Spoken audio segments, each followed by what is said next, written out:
இதுநாள் வரை நாட்டாமை செய்து கொண்டிருந்த இஸ்ரேலை எங்களால் அழித்தொழிக்க முடியும் நிரூபித்திருக்கிறது ஈரான். 1. 2வது, அமெரிக்காவாக இருந்தாலும்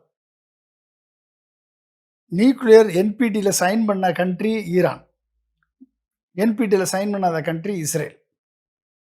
நியூக்ளியர் அணுகுண்டு வைத்திருக்க நாடு இஸ்ரேல், அணுகுண்டு இல்லாத நாடு ஈரான்.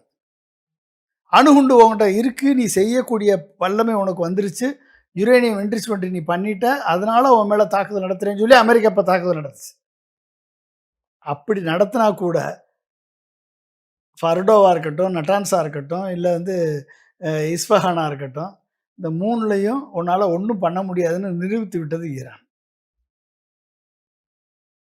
அடுத்து இந்த GCC countries, Qatar, Saudi Arabia, UAE போன்ற நாடுகள் அமெரிக்காவோடு சேர்ந்து கொண்டு அமெரிக்காவுக்கு தளம் அமைத்து கொடுத்து,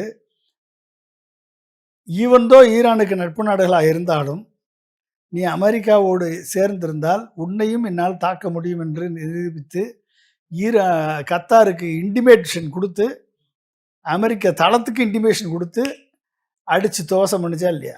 கத்தார் நன்றியே சொல்லிருச்சு. அதாவது முன்கூட்டியே தாக்குதல் நடத்துறதை பத்தி நீங்க சொன்னதனுடைய விளைவு உயிர் சேதங்கள் ஆகல, அதற்கு ஈரானுக்கு நன்றி அப்படின்னு கத்தார். ஜாக்கிரதை, ஒழுங்கா இருந்துக்கோ, இந்த மாதிரி எல்லாம் போனேன்னா என்னால் அடிக்க முடியும்ன்றத நிரூபிச்சிருச்சு ஈரான். 3வது